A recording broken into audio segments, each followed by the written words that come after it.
All right, so welcome back to day two of the Google Slides STI. So I'll share my screen and we'll take a look. We have, the presentations in here, and this is the one we were working on last time, this workbook demo. Quick review is this is a background. I took a PDF and I made it into a image. Now we noticed that, like this is a PDF I have right here. On a Mac, we use Preview. We realized that the PC's Adobe on the PC won't let you do it. So I have to research sort of a free alternative. But on the Mac, it's literally just going to File, Export.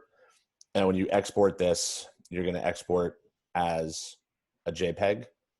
And it's just going to do this one page. So you got to make sure that when you're doing it, you're on like the proper page.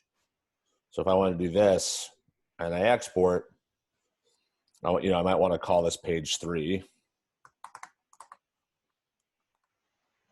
And then not as a PDF, but I do it as a JPEG and save it. So then that way, when I come back over to this, if I have a new slide, I can take that new workbook page 3, which is right here. I don't want to drag it on because if I drag it on, remember, it becomes a regular image that kids can delete, kids can mess with. If I want to make it like this workbook where they can't mess with anything, I do slide, change background, and I choose the image. And then that way, when I have this image will then be locked in the back of the slide. So it's there and it's fixed in the back. Now, you notice it's a little bit smaller than the page, and that's really because this document, if you look at it, even this preview, this particular workbook doesn't take up the entire page. But this is actually a good thing because if you're giving this out for kids, if you're giving this out for kids to, where's my Chrome? If you're giving this out for kids to work on, like Ms. Boyer was saying, like you could have kids answer stuff in here, but they can also write notes in the margins over here. They can bring in shapes and just say like, I understand this because, or whatever, you can have them write their reasoning and their rationale on the side while they're answering the questions. So sometimes it's good if the actual JPEG doesn't necessarily go to the margins because it gives you the opportunity to do things inside of the margins. Once you start bringing stuff off the white area into the gray area, it's no longer on the page.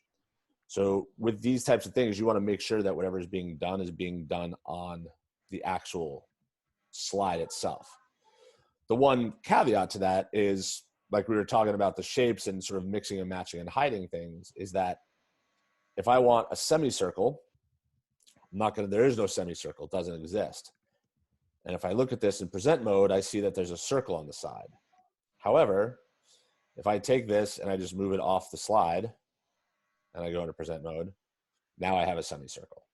So that's sort of the benefit of using that edge of the page, because you could have things disappear, you could have things hide, things of that nature. So that's a useful little trick for doing that. Any questions again about just sort of the basics of the JPEG and the background? Chris, this is a different way of getting the PDF to the JPEG to here than the original way with the cloud converter, but the end result is the same? Yes. Now the cloud converter that you're talking about was because we had things basically in the cloud. So that was just more efficient. Instead of downloading it, doing it, and then re-uploading it, right, you could do it. But yeah, the steps are the same. Now as elementary for Scarsdale, definitely. I think possibly the middle school, I'm not sure. And then obviously I don't know about Edgemont, but we at the elementary level have an app called Cami. And what Cami does is it's a really cool app. So if you don't have it like an Edgemont, I know I have a bunch of Edgemont folks. Oops. I think it's Cami app. Yeah, camiapp.com. Camiapp.com is really cool because what you can actually do is, and depending on the version and the paid version, is you can do things like split and merge PDFs. But what you can also do is you can directly on the PDF, like if I brought this math workbook up, and this is not Google Slides, this is a slight like sort of PDF deviation, which I'm fine with. What Cami will let you do is Cami will let you run OCR, meaning this is actually a picture, like somebody scanned a piece of paper. And when you scan a piece of paper, it's no longer text, it's a picture. But OCR will do character recognition. And it basically makes it recognizes that these are words. So takes care of all that stuff. Then what's cool about this is you can actually like highlight stuff. You know, once it runs the OCR, I could highlight, but you could do shapes. You know, I could put a shape. Whoa, there we go. Put shapes over things. You can, you know, put a text box in. This is just a bit of a PDF. Oops. Text box. So Cami is another option. There's a bunch of different ways. Essentially for using the Google Slides as a workbook, it's just a matter of getting your PDF page to be a single image and then putting that image in the background, because there's a bunch of different ways to edit PDFs. There's a bunch of different ways to convert PDFs. You know, on the PC, actually, thank you, Christine, for mentioning Cloud Convert. On the PC, that might be the way to do it. And what that is if you're in Drive and you have a PDF, one of the things you can do is when it opens up, there's up on the top of any document, so like right here, there's this open with. So we have Annotate with Cami pre-installed at the elementary level, but Cloud Convert is a free online converter tool. So you can actually convert the PDF to any number of different files. So if I wanted to, I could open up Cloud Convert and it'll automatically run. It'll tell me that this is the file. What do I want to convert it to? I can convert it to any number of things. I can convert it to an image. I can choose my whatever.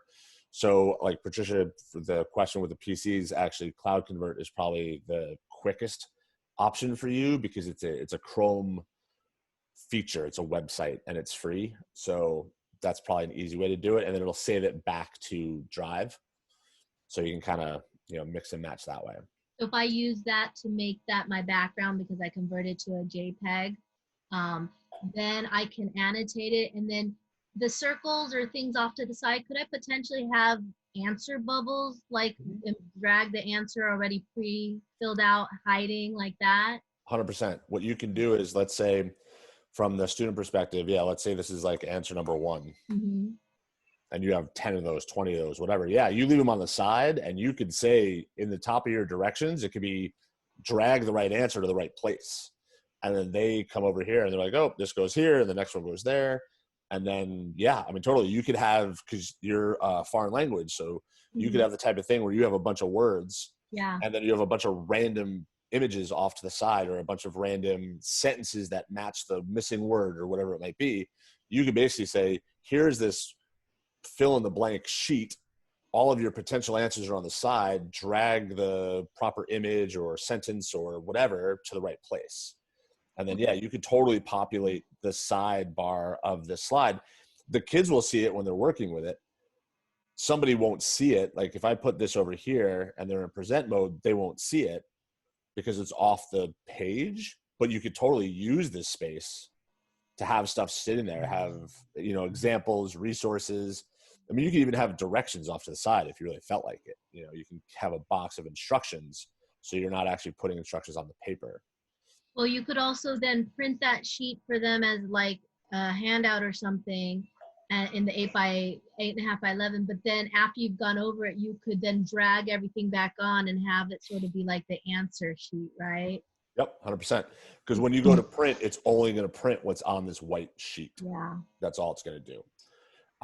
Chris, I have tried that a couple of times, and when the kids try to drag, things come apart. Like if is that because I'm using a text box and not a shape? Could be. It also could be depending on what you're going on to. So if the reason why this works is because the image is in the background of the slide, so it's like a locked piece. But if like within your circle, you have answer 1 typed. Mm-hmm. Is it because it's a shape that it's not coming out of there and not like a text box on top of a shape? Or yeah, well, so you don't need to do a text box on top of a shape because every shape is a text box. Every shape is a text box by default. So even if I came over here and even if I chose like this thing, I just type and the words go in the center. They always go in the center of the Yeah. box. So what you might be doing is you might be layering extra objects unnecessarily.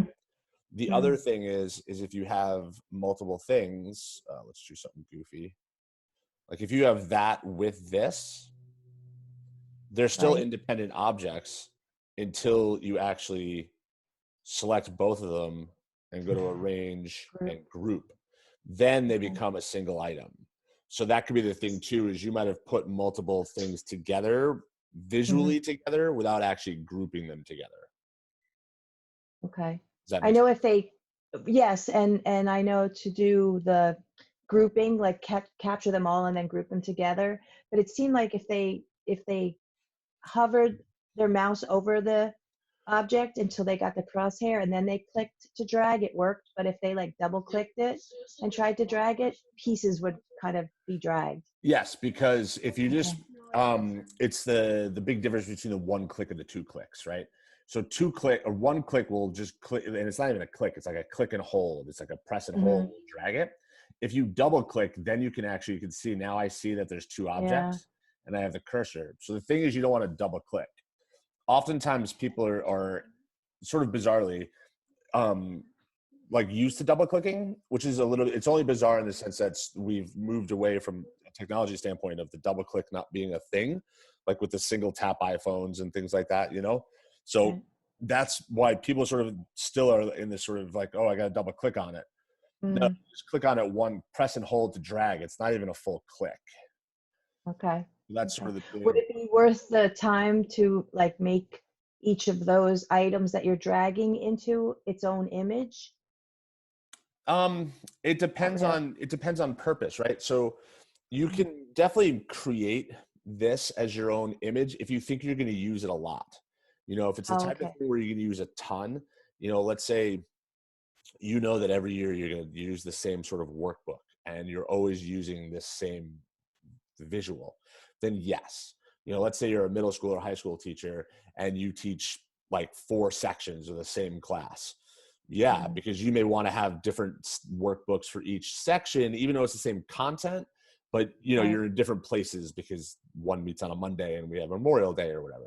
Yeah, you might want to take the time to make your own. And then last week, that's when we were doing, let me just jump back into my folder. We were working with Google Drawing where you can mix and match, because sometimes what you want to do is, even though Google Slides has the shapes, and even though you can do everything in Google Slides, sometimes what you want to do is you want to operate separately so you can kind of create your thing. So what you want to do is you might want to create this thing here, and like this was my guy. What we want to be careful though is if you're doing this, if you save this, and you can save this as a JPEG, you file, you can download it as a JPEG, a PNG file is also an image file. PNG will keep the checkerboards as transparent, meaning this whole square canvas is part of the image. If you do JPEG, everything around my snowman will be white. If you do PNG, everything behind my snowman will be transparent. So even if the box is big, you won't see anything behind it. If you wanted to make it smaller, like if you wanted to just have him be a very specific size, you could bring him up here. And then in the bottom right corner of the Google Drawing canvas, there's 3 lines. You can press and hold on those 3, you can press and hold on those 3 lines and make the canvas smaller. Then what'll happen is, if you do that, what'll happen now is if you download this, it will now download only an image that looks like that. It'll still be white here. If you do a JPEG, it'll be white. But if you do a PNG, it'll be transparent. So I'll show you the difference. If I do a download as a PNG, and I'll do a download as JPEG. So now if I come over here to my workbook, let's say,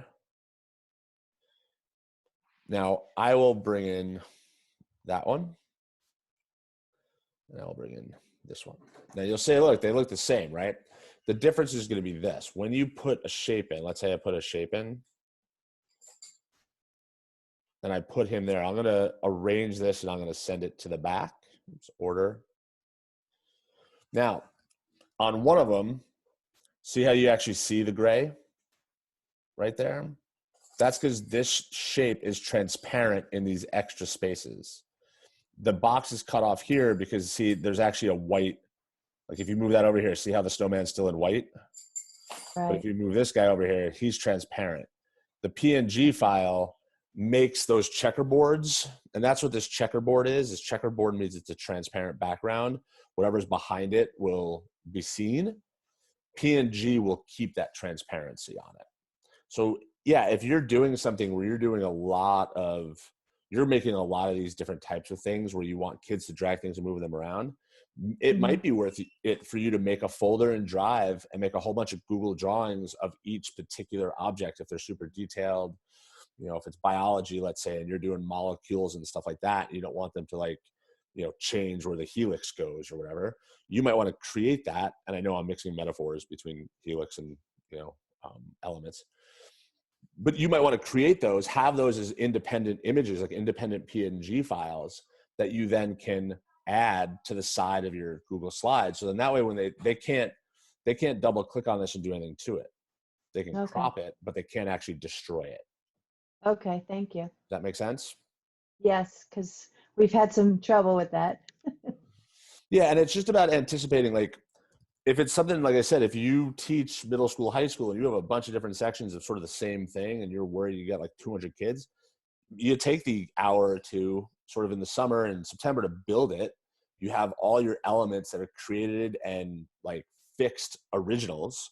So then you're basically just copying and pasting them into the other pieces.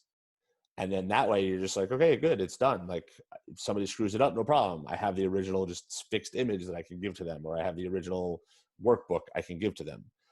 When you go through something like this and you build it, you never want to give them this one. You want, like I said, to force the copy, or you want to basically, you know, view only, share it, view only, and then tell them to go to file, make a copy. Because then that way they have their own one that they can jack up and screw up, and you have your own original clean one that you could always reshare with them or push out to them again if they mess up their version of it. Gotcha. That makes sense? Yeah, thank you. No problem. All right, so the next thing we're going to do is we're going to take a break from this. I'm going to do a new one, which is sort of, we're going to jump away from the TED Talks and Ignite. So we'll do those next week. But I figure since we don't have, you know, hopefully a lot of stuff going on this weekend because it's a long weekend, and I know how you're going to be bored and you're going to want to do stuff for this STI class. I figured I would give you something fun to occupy your time. So what I'm going to do is I'm going to make a new Google Slides presentation. And this is like the new hotness, which is the virtual classroom. Some people call it the Bitmoji classroom. So fun. So fun. So the idea behind this is essentially using the versatility of slides to create a more engaging space. You're basically doing exactly what you would do on any slide presentation where you're putting in text and links. You're just doing them in a more interesting way. So for instance, let's say, I'm just going to, for the sake of this, I'll say like, oops, welcome to the lab. I'm going to come up here. I'm going to add a slide. Now, if I just click plus, it's just going to add a standard title and text box. Now, oftentimes I like these, even if I'm going to work with images, because even if I'm going to work with images, and let's say I just search the web and I get a computer lab. Like if I put this picture in, sometimes I like to leave that title and text box there, because sometimes what I'll do is, especially if I'm thinking about printing it out or if I'm thinking about where it might go, is I'll use those title and text box lines as a bit of a margin. So there are certain times where I might say like, all right, you know what? I like this because I want to, when I present this, I want the picture to be like floating. So a lot of times I'll use it, especially when we do like student presentations, I'll tell them to leave those there if they're just going to have a picture. Because by having that little white bar around it, the little border, it tricks the mind into knowing that it's looking at the whole picture. Sometimes what happens is if you go way up to the edge with a picture, especially something like this, we've all seen kids do this, right? They go to like one corner but not the other. What happens with this is generally people instinctively will look in that top left corner and wonder what's cut off, even if nothing's cut off. But because it's going straight up to the edge on one side and not on the others, it makes you wonder why. Also, even if you bring a picture down to the other end,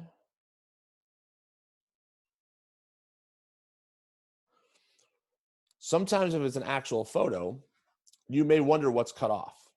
Now, this is a situation where you're like, okay, actually, no, this is fine. This kind of looks like I'm looking through a window and looking at the lab. So you have to think about that when you're doing this. Like, again, a lot of this is about purpose, and how is it going to look in present mode, or how is it going to look when I print it out? If you were to go to print this page, you might actually lose a bit of this image when you go to print if the printer can't print straight to the edge of the page. So you also have to be cognizant of that. And that's why you have to think about, am I covering the slide intentionally with the image? Do I want to have it with a little border around it so that way people know that they're seeing the entire image? For the purposes of a virtual classroom, I want to cover the entire one. So instead of just clicking the plus button, I'm going to use this little drop down arrow because it lets me choose from a bunch of different formatting options, or basically like slide layouts. I'm just going to choose blank because I'm going to use the whole background. And what I'll do is I will say, I don't know, we'll do wall and floor. So I have, let's do, I don't know, let's get one. I'm sort of a bland guy. So we'll grab this one. So this is going to be the background of my virtual classroom. Bland, that has color, Chris. There's a plant. Yes. But I like the fact that it's just brick wall. Now, here's the thing. Instinctually, everyone will go, oh, let me just take this and stretch it out to fit. It's a huge pet peeve of mine because what that does is it stretches the image. Oops. It stretches the image and makes it not original. So, and maybe it's fine for you. One thing I stress with my students is don't ever grab a picture from the middle because you get into that habit. What'll happen is they'll do it for everything just to fit a look. And they won't pay attention to the fact that, like, if you do it for a person's head, it stretches their head or it squishes their head and it distorts it. In these situations, and this is good to know, this is the whole out of the box concept, which is with this little magnifying glass right here, if you go to like 50%, you can now see the slide, but you can now see that gray area around it. So what I do is I'll actually go off the edge of the slide. And then you can look on the left and you sort of see the preview. Now I'm only seeing the wall. So I just use my arrow key. And if you watch the slide preview on the left, you can actually see what it would look like in present mode. So I can bring it up a little bit. And I can say, all right, I like that because I got my tree. I got my wall, I got my floor. So even though we're looking at the whole thing, I'm using this little preview on the left. If I go into present mode, it looks like the same thing. So now I have my wall and my floor. Now what I'm going to do is, I don't know, let's get a whiteboard. And I'll grab, this looks like a good one. We'll grab that one. And I'll drop that whiteboard in. Now this whiteboard has a transparent background, which is good. And that's why we're seeing the brick, even though we're seeing the object's whole square. So what I'm going to do is I'm going to put this here. Now, if I want to, I can come back to the magnifying glass. And if I go to fit, what fit is going to do is fit is going to just show me like basically what I see on the slide. I can double click this image and I get this black bar. Now, again, we were talking a minute ago about how you kind of press and hold and drag to move it, but double click always gives you something extra. What the extra is these black lines. And what that does is if you take the black ones, it's called cropping, but cropping usually with a picture means cutting something out of a picture or cutting the picture out of a larger thing. This kind of does that, but the nice thing about this is it's more of a mask, meaning when you use the black bars to do it, you're not cutting out the original because you can actually still see the original blue lines of the image. You're just making the usable space less. And what's good about that is it just means you can avoid press return to get out of it. Now you just know, like, I'm working with less. If you want to double click on the picture, you can still see the blue around it. Where this is a little bit more evident, if I just go person, like let's say I bring this guy in. So I don't want to stretch or squish him, but if I double click, I could bring that top down. So I can kind of get closer on him. Now you still see the shaded background behind. And if I bring this, let's say I bring this all the way to his head, I'm still seeing the image there. So I'm sort of masking out the stuff I don't need. So the picture is now skinnier. I didn't change the actual size of the image, or I didn't change the proportions of the image. And if I double click on it, I can still see it. So then I can revert and I can just go like that. So that's why they call it cropping, but it's more of a masking out of the original thing. So now my classroom has a whiteboard. And what I'll do is I look over here on my left, so I can bring this down. I can figure, all right, like kindergarten class, it's nice and low to the ground, right? So there's that. So what I could do is then grab a shape and say morning meeting, right? Just like we write on the whiteboard. And we'll highlight that. We'll make it a little bit bigger.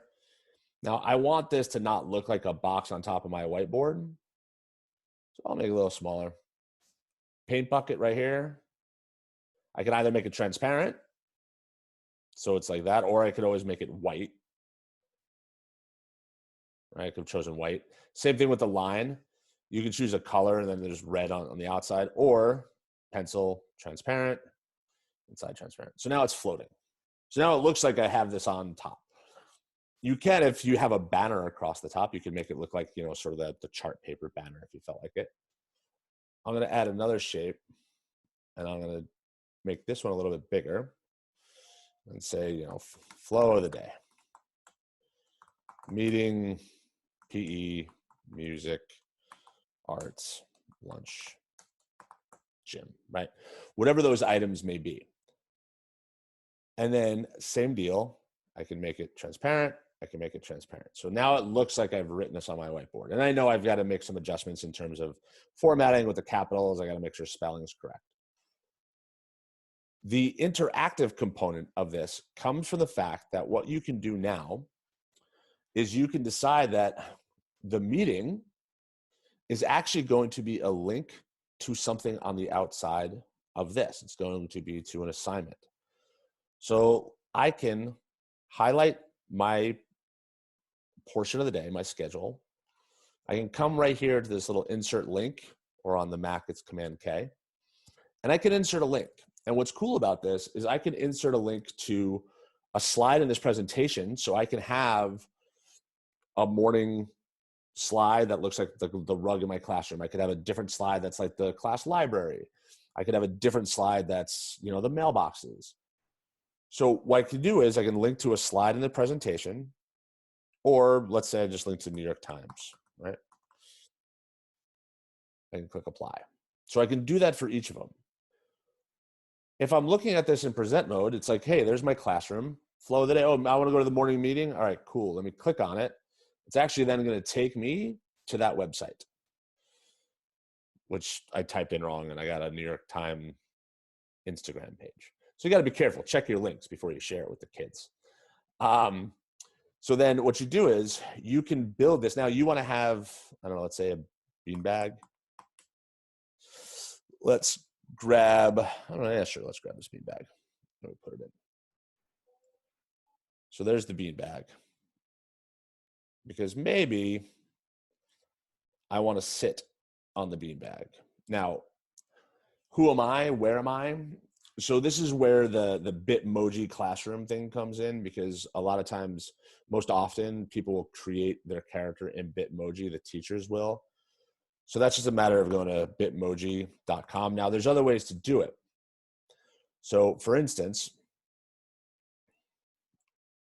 you can go and you create your own Bitmoji, and then you'll save them out. You have this person. What I've also done for myself is I have my guy, right? I have, oops. I have my guy. So what I might do, since I know I have my own character that I made in Google Drawing, I might just take my guy and I might just copy him and I might just paste him in here. Now, obviously, it's going to be tougher to make him sit on there. One of the things about the Bitmoji app is when you create your avatar, Bitmoji will give you a slew of options for standing, sitting, cheering, like all sorts of things. And you can download those as, or copy them as individual images. And then you can put them in. So you could have one slide where you're sitting in your rocking chair at the reading nook. You can have another slide, like let's say one of these is library. And I am going to duplicate this. So I just like control click on that. I'm going to duplicate the slide. Reason why I'm doing that is because maybe I want the general background to look the same. But I don't want a beanbag in the library, and my library doesn't have this stuff. But it's got the same background, and it's got, let's say it has me. I'll stand up straight. Now what I'm going to do is I'm going to do bookshelf. And I'm going to look. Now these bookshelves are full of books. Okay, maybe you want that. Or maybe you want something that looks more like this, which is an empty bookshelf or a quasi-empty bookshelf. Because I want to take a book, let's say Harry Potter. And let's say Harry Potter cover. All right, so let's say this is the book. So I bring this in. And I'm going to make this smaller because I want it to fit on my bookshelf. So there's my Harry Potter book.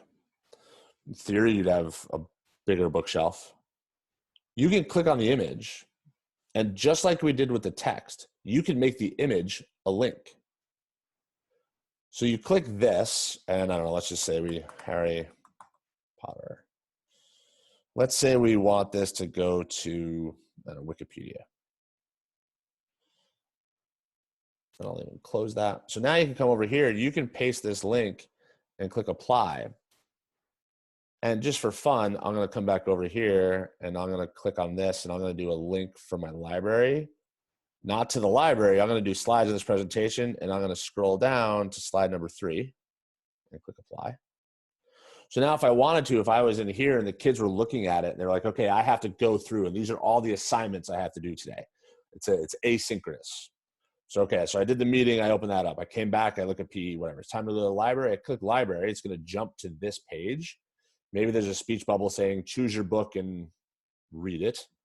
So if I click on this, it's gonna take me to the web page I linked to. Now, in theory, you're not directing a second grader to the Wikipedia entry in Harry Potter, but you can make that object, that picture, link to anywhere you want it to link to. So it could link to, an Ed Puzzle assignment. It could link to, an Epic Books bookshelf. It could link to your teacher page. It could link anywhere. What's also cool is if I do this, I'm going to duplicate this. And what I'm going to do is I'm going to grab an image of TV. And yeah, we'll grab this one. Why not, right? So I grab this image of a TV because maybe this is the media center. And I want to have a YouTube video on here. What's cool about slides is we can go to YouTube and we could find an appropriate, obviously, thing. So let's just grab this. Here, the irony of ironies. Let's grab this one, which is last week's class. And I'm going to take the share button and I'm going to copy this link. Then when I come back over here, I can insert a video,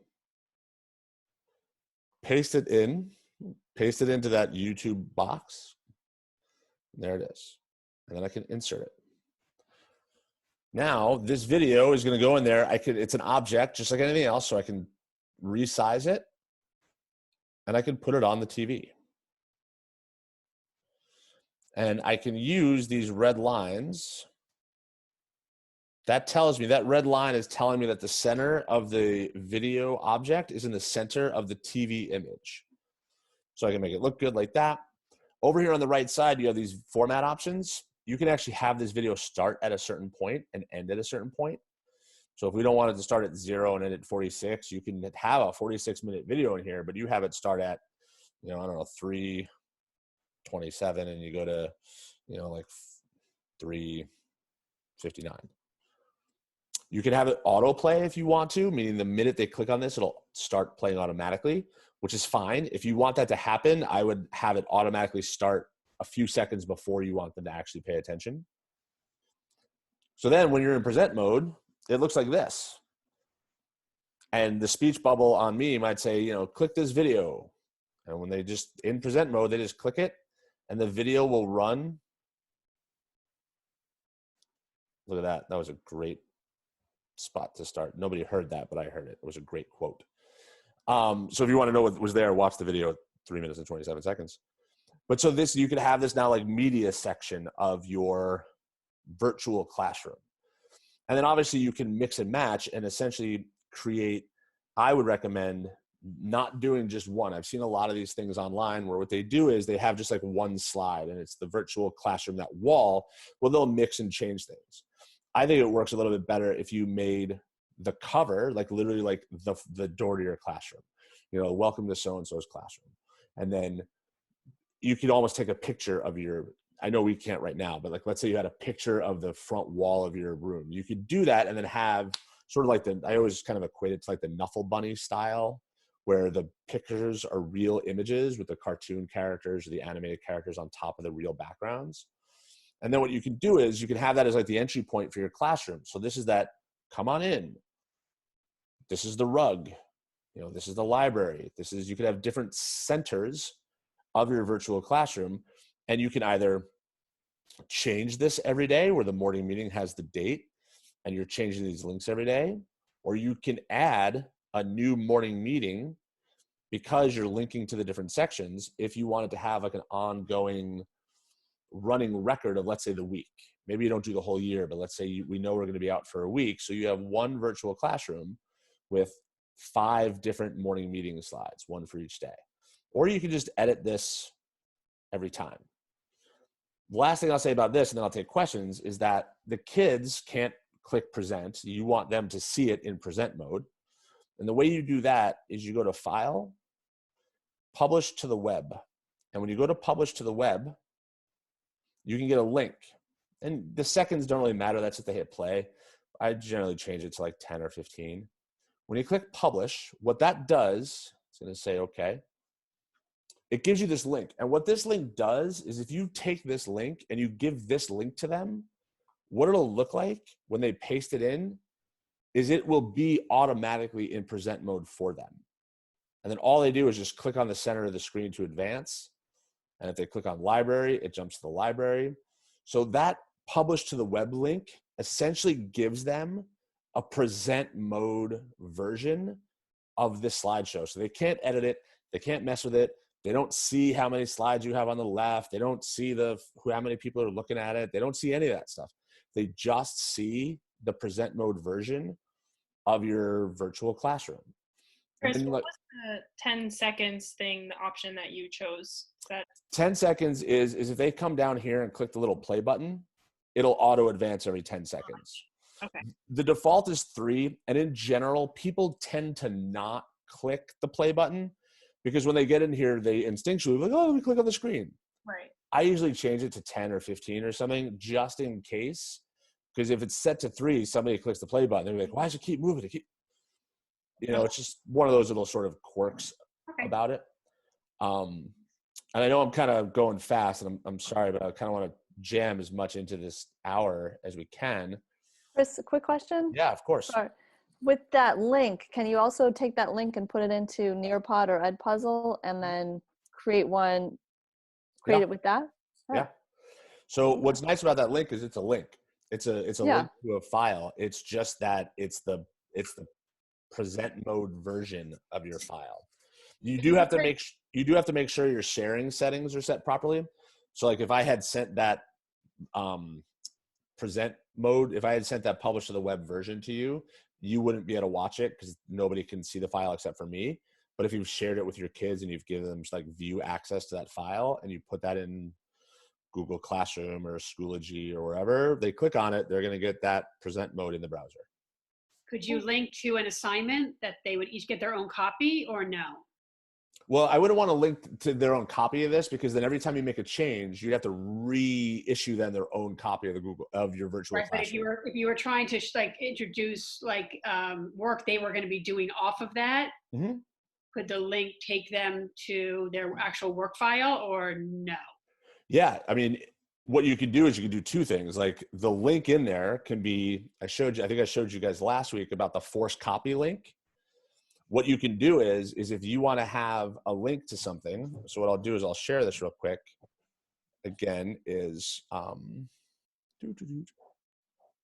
so what you could do is, let's say, I'm going to get out of this for a second. Let's say this was the thing I wanted them to work on. I can take this link. I could put this link, let's say, as art. And when I paste this link in, I just change that last bit, that edit link, to copy. And I insert that. Then what'll happen is when they're in present mode and they click on art, what'll happen is it'll go and it'll say, do you want to make a copy of this? It'll basically force them to make a copy of that file. So then they will have their own version of whatever that was that you shared with them, or whatever that is that you want them to work on. Does that make sense, Shoshana? Cool. Questions? I think I missed it the last time. The forced copy, is that how you create the one slide and then assign it for students to work on themselves? You wouldn't necessarily create one slide. Like you can't force the copy of a single slide in terms of a larger presentation. It's just that if you had a file that you wanted kids to use, but you didn't want to share with them because you didn't want them to jack up the original, right, or you weren't confident they could go to file, make a copy, what you would do is you would take that share link, like you would still share it with them, like make it viewable to Scarsdale schools or whatever. right. You'd copy that link and you'd send that out to them in a document or through Google Classroom or however. You just, at the very end, you take out that editing after, like edit equals sharing, whatever, after that last slash, and just say copy. And when they click that link, it'll basically force them to make a copy in their drive. So then that way they're not editing or working with that original version that you Okay, cool, thanks.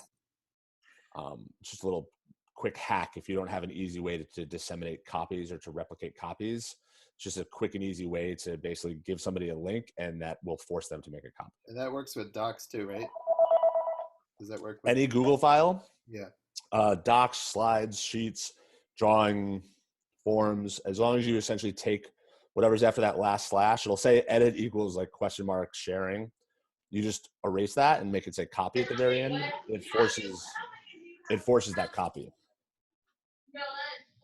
Cool. Chris, I have a question. Of course. So when you had the, you had the slides and you said you could like do for like a week, let's say with the morning meeting, do you just make the slides and hide all of the slides and then you would send it out with, let's say, just showing Monday's slide on Monday and Tuesday through Friday is hidden? You could do that. And then the next day you do the reverse. What I would probably do is I would probably do the opposite of that. I would, and this is also me not being a classroom teacher, so my sort of thought process might be different. I think what I would do is I would have the, let me get out of here. Oops, wrong one. Oh, what's there? I think what I would do is, like, if this was Monday for me, and this is maybe just the way I think, is I would have this, and then I would do this, and then the next day, like maybe even if you built them and you duplicated this, and let's say this was Tuesday, you could control click on this and have it skip the slide, so it skips it when it's in the present mode. I would probably not. undo this last one, the previous one, only because if it's an async, if we're doing this like in a sort of situation like we are now, like an asynchronous e-learning environment, I would probably have the previous days available, not necessarily the future days, but I would probably leave the previous days available even afterwards. So if somebody didn't have the opportunity to get Monday's work done during Monday, when they go to the virtual classroom on Tuesday, they can be like, oh wait, I wasn't here yesterday, what did I miss? They could click back and do it. Okay. But that's just me. Obviously, like it's going to work different, kindergarten, 12th grade, or, single class versus, sections of multiple of the same subject. But that's just sort of how my mind works, is that if I'm doing this as like sub plans, or if I'm doing this asynchronously, I don't want to necessarily take away their access to yesterday's stuff, because what if they just weren't able to be there yesterday? But you could definitely make them ahead of time and do the control click and do the skip slide. And if you want to get super fancy with it, when you do the file publish to the web, you can actually get the embed code, and you could take this code and copy it and paste it into your SchoolWires page.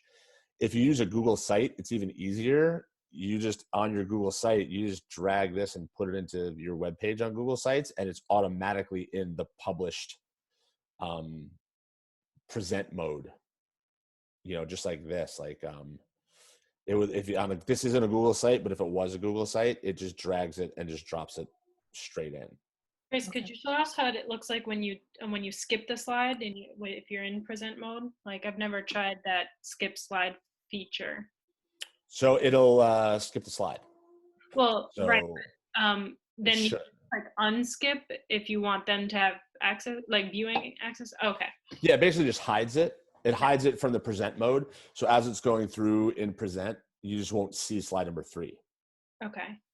Especially if you do it, especially if you embed it in a website. Mm-hmm. Sometimes it's been a little bit funky when I've done it just with the publish to the web version, but it always works when I put it into my like Google site, or if I put it into like I use the embed code and I put it in.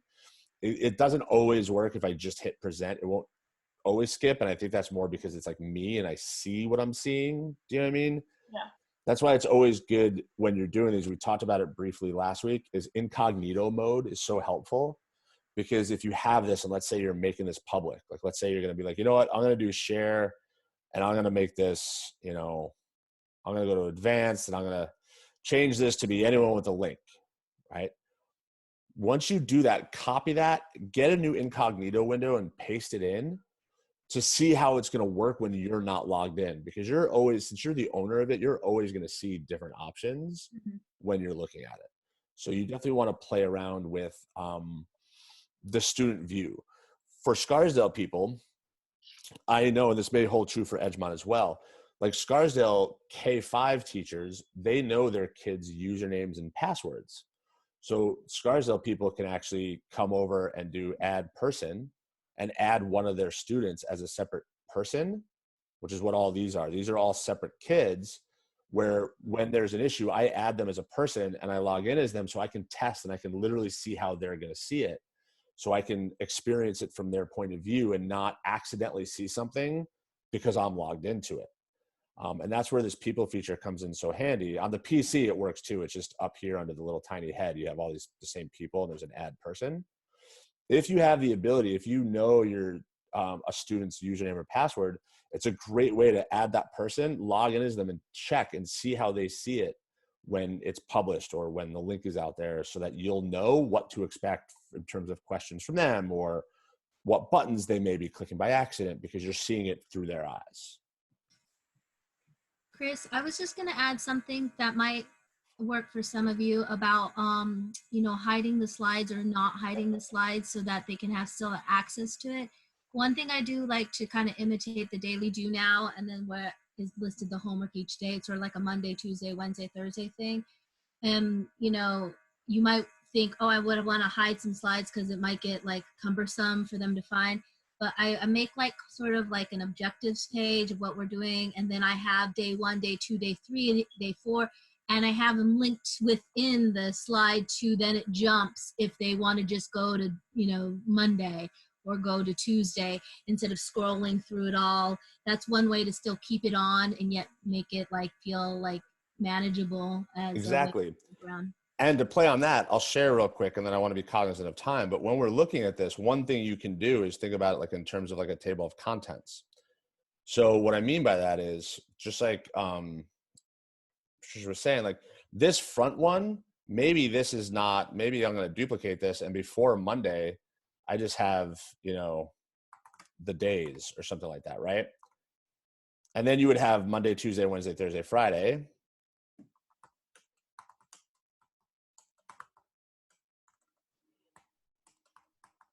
And then you could link to those individual pages. So I can highlight Monday and I can link, and I know Monday is slide number 3.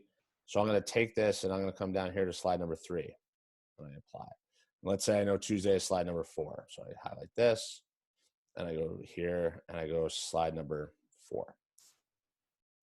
Now, on these other ones, oh wait, I got to reverse that. So I have to change my links. This is why you got to be careful and test things. So Monday is actually slide 3. So Monday is slide 3, and let's say Tuesday is slide 4. That's still the same. So then what I can do is on these other slides, like even let's say here, let's say I want to have a table of like back to table of contents type of idea. What I can do is I can do a search for, I'm going to use the elementary version. I can say rug, right? And I can have this image of a rug. And if I wanted to, I could obviously have this actually like here, and I can use a little blue circle to rotate it. So if I want it to look like I actually had, like, let's say this is my classroom rug, because at the board we have the rug. And on here, I might, make it a little bit bigger. But then for subsequent pages, what I could do with this image is I can make this image really small, and I can link it back to slide number 2, because slide number 2 is basically the table of contents. And maybe I just tuck this really tiny off in the corner. Like, let's say it's like right there. So then essentially what would happen is I have this little nugget right here that anytime somebody clicked on the rug, it would take them back to the home page, or would take them back to that main page with the list of the days. And if they wanted to jump to Tuesday, they would jump to Tuesday and they would see the Tuesday morning meeting. How do people know that something is pressable? Like how does a link, like I understand the writing, it looks like a link, but how, if you put in like that, and how's someone going to know that's a link? You would tell them. So what you would, no. Okay. Ask a stupid question. No, it's not a stupid question at all. No, it's a very good question, but it's one of those questions that's like bizarrely like simple, right? So what you would do is, this would be where you would have your character, your virtual you, would use these call outs, and you could literally like write this and say like, check the days, don't forget to click the rug icon to get back, something like that, right? So you have this speech bubble, and then that's there. Then when you come over here, maybe what it says, you have the same speech bubble, but it says, pick, click on your, favorite book cover to learn more about the author. This becomes that virtual classroom component of it, where they're still listening to the teacher, so to speak, and you edit, revise this, and you make it look good. But this would be where they come here and you're giving them instructions on each page. Now they can be generic, or you can duplicate that. Once you've made this, and the reason why you would duplicate pages is because, like, let's say you have a whole bunch of books, and you've made all the links, but you want them to use the same collection of books on Tuesday and Wednesday. You could duplicate this page and have different directions for Tuesday and different directions for Wednesday. All the links are the same, but what you're telling them is different. And periodically, like, you might have to have a speech bubble like over here that's like, don't forget to get back to the rug. do that. But then over time, hopefully by like the end of the first week, they'll understand that this rug icon is what gets them back to the main screen. Does that make sense? Can you add text on the rug too, if you wanted? Yeah, like if you wanted to, yeah, you could have, or whatever. You do like a little shape over it, write the text in it, and then the shape you would just do like a transparent background or a gray background or something like that. Yeah, so they might even say rug area, or class center, or the board, like whatever you refer to your. And that's where you get to be the virtual version of you. So whatever you refer to that area in your own classroom, that's how you can refer to it. And you could try to design and approximate this virtual classroom to be similar to your own, or you can make it be totally crazy different, like the Jetsons background or whatever, depending on how you feel it will work for your kids. If it's the type of thing where you're going to think about, all right, in September, what if we don't go back? Or what if we go back in a partial way in September? Or, what if we do half days? Maybe you design it to really look like your actual classroom. And maybe you take a bunch of just like wide angle shots of your classroom, because maybe you want to help to extend that classroom connection. Or maybe you say, you know what, if it's going to be crazy where we're half and half, 30, 70, whatever, I'm going to have fun with it. And we'll have our classroom time once a week or half days or whatever it is, will be classroom. And then my virtual classroom will be like in the Jetsons with like a space background. That's where you can kind of have your own vibe, and you can mix and match and figure out what works best for you, your kids, knowing the dynamic that you have and the relationship we have. And you can have fun with it that way. Chris, something that I was thinking about doing with my team now is to start doing one classroom, but like making a room, putting all 4 of us in there. And because we work together, so then it would be some activities for the entire grade. Mm-hmm. So you're splitting up the responsibilities of what the work is. And it's like, hey, like each one of us is pointing at something going, hey, go to IXL, hey, go to Epic Books, Brain Pop, and you could put in all those links, or links to original assignments, things that you've created, but you're all 4 in there. So it's like cute and whatever. And then the entire 3rd grade will see it. Yeah. And you could definitely, that's awesome, because you have that one thing that you're working together. You don't have to all create different ones. That also helps with like the whole like parents comparing classrooms. It's like we're a single unified grade. Here's literally our virtual space. From the perspective of like the floating teacher or the specialist teacher, like if you're in multiple buildings where you see everyone across the grade, that's also going to be really great, because then it's not like you have to create multiples. Or let's say there's 2 music teachers in the building or 2 art teachers in the building. You can create that one space for that department. At the middle of high school, like you can potentially do it with your department people. One last thing I'll just share real quick, because I don't have it. I got to get the link, but a friend of mine showed me this, and she teaches upstate. I forget where. Upstate. I mean, you know me, I'm from Brooklyn, so I think that we live upstate. Yeah, I think everything's upstate. She lives like 10 minutes from here. But for me, that's like the deep north, you know what I mean? What they did up there was they created like a virtual museum, and I'd have to find like an actual good version. I'll get it for next week. I'll find the link. But essentially what they did was like they found like spaces that looked like a museum. And then instead of